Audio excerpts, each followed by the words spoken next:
फटाक 30 सेकंड में खबर डाउनलोड कीजिए तक ऐप। नमस्कार, आप देख रहे हैं दिल्ली तक। मैं हूं आपके साथ अनुराधा तंवर। दिल्ली एनसीआर की खबरों में अगर आप दिलचस्पी रखते हैं तो जुड़ जाइए हमारे यानी कि दिल्ली तक के साथ। डीडीएमए यानी कि Delhi disaster management authority Delhi के अंदर कोविड की वजह से जो रिस्ट्रिक्शंस लगी हुई हैं, जो पाबंदियां लगी हुई हैं, उनको लगातार रिव्यू करती रहती है। और अब एक बार फिर से वक्त आ चुका है जब डीडीएमए की बैठक होने जा रही है। 4 फरवरी को दोपहर 12 बजे ये बैठक होने वाली है। आपको बता दें कि डीडीएमए की जो बैठक है वो एलजी अनिल बैजल की अध्यक्षता में होती है। इस बैठक में दिल्ली के मुख्यमंत्री अरविंद केजरीवाल, उनके कई मंत्री और कई आला अधिकारी भी शामिल होते हैं। लेकिन इस बैठक में कई बड़े फैसले हो सकते हैं। अभी फिलहाल दिल्ली के अंदर जो मौजूदा स्थिति है कोविड की, वो पहले से बेहतर हो रही है। पॉजिटिविटी दर की बात करें यानी कि संक्रमण दर की बात करें, वो भी अब 5% से कम हो चुकी है। ऐसे में उम्मीद की जा रही है कि कई और पाबंदियों में ढील दी जाएगी, छूट दी जाएगी। बीते कई दिनों से लगातार हमने आपको दिखाया कि किस तरह से दिल्ली के व्यापारी जो हैं, खासकर जो जिम ओनर्स हैं, उनकी तरफ से विरोध प्रदर्शन किया गया, प्रोटेस्ट की गई और ये डिमांड जो है बार बार उठाई जा रही है कि दिल्ली के अंदर अब फिटनेस सेंटर्स, जिम खोल देने चाहिए। तो ये भी एक उम्मीद की जा रही है कि जो डीडीएमए की अगली बैठक होने वाली है उसमें जिम खोलने को लेकर एक बड़ा फैसला डीडीएमए की बैठक में हो जाए। कई और फैसलों को लेकर उम्मीद की जा रही है। तो डीडीएमए की इस बैठक में कौन से बड़े फैसले होंगे, क्या बड़े फैसले हो सकते हैं, कौन सी पाबंदियों में ढील दी जा सकती है, ये तो खैर 4 फरवरी को जब बैठक होगी उसके बाद ही पता चलेगा। लेकिन इससे पहले जिस तरह से दिल्ली के अंदर कई डिमांड्स उठ रही हैं, दोबारा स्कूल खोलने की उठ रही है मांग, जिम खोलने की मांग को लेकर भी हुआ प्रदर्शन, नाइट कर्फ्यू हटाने की भी उठी है मांग, ऑडिटोरियम, एग्जीबिशन और इवेंट कराने की छूट के लिए भी लिखा गया है पत्र। बीते कई दिनों में दिल्ली के अंदर स्कूल दोबारा से खोलने की भी मांग काफी तेज हुई है। आपको बता दें कि कई बार दिल्ली सरकार से भी कुछ डेलीगेशंस मिले हैं, पेरेंट्स डेलीगेशन मिले हैं, टीचर्स की तरफ से मुलाकात हुई है और बार बार ये डिमांड उठी है कि अब वक्त आ चुका है जब दिल्ली के अंदर स्कूल खोल देने चाहिए। इसके अलावा आपको बता दें कि चैम्बर ऑफ ट्रेड इंडस्ट्रीज की ओर से भी डीडीएमए की इस बैठक से पहले एक पत्र लिखा गया है जिसमें कई सारी डिमांड्स की गई हैं। चैम्बर ऑफ ट्रेड इंडस्ट्रीज के जो चेयरमैन हैं ब्रिजेश गोयल, उनका क्या कुछ कहना है वो आपको सुनवाते हैं। कल डीडीएमए की एक महत्वपूर्ण मीटिंग होने जा रही है जिसमें कोविड संबंधी जो प्रतिबंध हैं उस पर चर्चा होने की उम्मीद है। इसी मुद्दे पे आज हमने डीडीएमए को एक पत्र लिखा है और हमने पत्र में कहा है कि चूंकि अब दिल्ली में कोरोना के केसेस काफी कम हो गए हैं, कोविड पॉजिटिविटी रेट 5% से भी नीचे आ गई है और जो कोविड हॉस्पिटल्स में बेड्स हैं वो भी 90% से ज्यादा खाली पड़े हुए हैं, तो अब समय आ गया है कि दिल्ली में जिम और फिटनेस सेंटर को खोल दिया जाना चाहिए, क्योंकि इससे जुड़े हुए जो हजारों जो बिजनेस कम्युनिटी के लोग हैं उनकी रोजी रोटी बंद पड़ी हुई है। इसके अलावा जो आम आदमी है, आम लोग जो जिम में और फिटनेस सेंटर में जाके रोजाना एक्सरसाइज करते हैं, उनको भी काफी परेशानी उठानी पड़ रही है।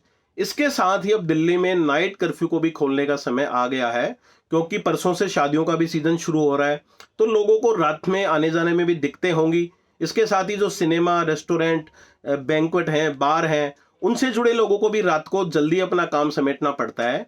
और इसके अलावा जो इवेंट, एग्जीबिशन और ऑडिटोरियम से जुड़े हुए बिजनेस कम्युनिटी के लोग हैं, उनकी भी डिमांड है कि अब समय आ गया कि दिल्ली में एग्जीबिशंस, इवेंट और ऑडिटोरियम को भी खोल दिया जाना चाहिए। और देश के तमाम राज्यों में ये चीजें पहले से ही खुली हुई हैं, तो दिल्ली में भी अब इनको खोलने का समय आ गया है।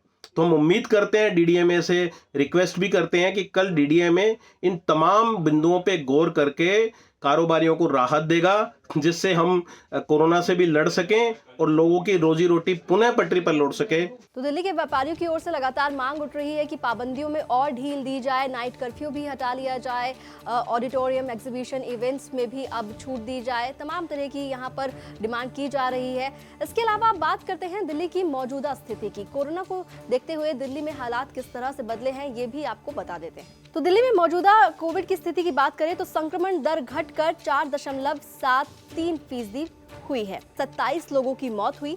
अस्पतालों में 90% कोविड बेड्स खाली हैं। एक्टिव मामलों की बात करें तो 14,870 एक्टिव केसेस दिल्ली में इस वक्त हैं।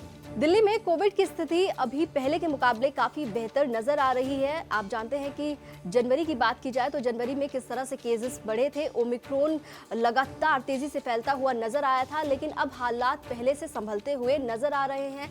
कोविड के जो नए केसेस हैं वो भी 3000 के करीब आए हैं, जो 2 तारीख को डेटा रिलीज किया गया। इसके अलावा जो संक्रमण दर है वो भी अब 5% से नीचे आ गई है। वहीं बात अगर डीडीएमए की बैठक की करें तो जो 4 तारीख को बैठक होने वाली है उस पर कई उम्मीदें हैं पाबंदियों को हटाने को लेकर, लेकिन उससे पहले जो 27 जनवरी को डीडीएमए की बैठक हुई थी उसमें भी कई ढील दी गई थी। क्या क्या ढील दी गई थी, क्या क्या पाबंदियां हटाई गई थी, वो एक बार फिर से आपको बता देते हैं। तो 27 जनवरी को डीडीएमए की बैठक में कई पाबंदियां हटाई गई थी, जिसमें वीकेंड कर्फ्यू हटा दिया गया था, बाजारों से ऑड इवन का नियम भी हटाया गया था, शादी समारोह में 200 लोगों के शामिल होने की इजाजत दी गई थी, सिनेमा हॉल में भी 50% क्षमता के साथ खोलने की इजाजत दे दी गई थी, सरकारी दफ्तर 50% क्षमता के साथ खोले जाएंगे, ये इजाजत भी दी गई थी, बार और रेस्टोरेंट 50% क्षमता के साथ खुल रहे हैं। तो दिल्ली डिजास्टर मैनेजमेंट अथॉरिटी की जो बैठक होने वाली है 4 फरवरी को दोपहर 12 बजे, उसको लेकर लगातार लोगों की उम्मीदें लगी हुई हैं। काफ़ी लोग दिल्ली के अंदर ये उम्मीद कर रहे हैं कि ये जो बैठक होगी इसमें नाइट कर्फ्यू हटा लिया जाएगा। साथ ही साथ जिम ओनर्स जो हैं वो लगातार काफ़ी दिनों से प्रोटेस्ट कर रहे थे कि उनके जो व्यापार है उस पर काफ़ी ज़्यादा घातक असर पड़ा है और उन्हें आर्थिक नुकसान झेलना पड़ रहा है लगातार, और वो चाहते हैं कि अब दिल्ली के अंदर जिम फिटनेस सेंटर खोल दिए जाए। इसके अलावा स्कूल रीओपनिंग को लेकर भी निगाहें टिकी रहेंगी। क्या डीडीएमए की इस बैठक में स्कूल दोबारा से खोले जाने को लेकर एक बड़ा फैसला आता है? जो भी फैसला आएगा वो तमाम खबरें, तमाम अपडेट हम आप तक पहुंचाएंगे। आप देखते रहिए दिल्ली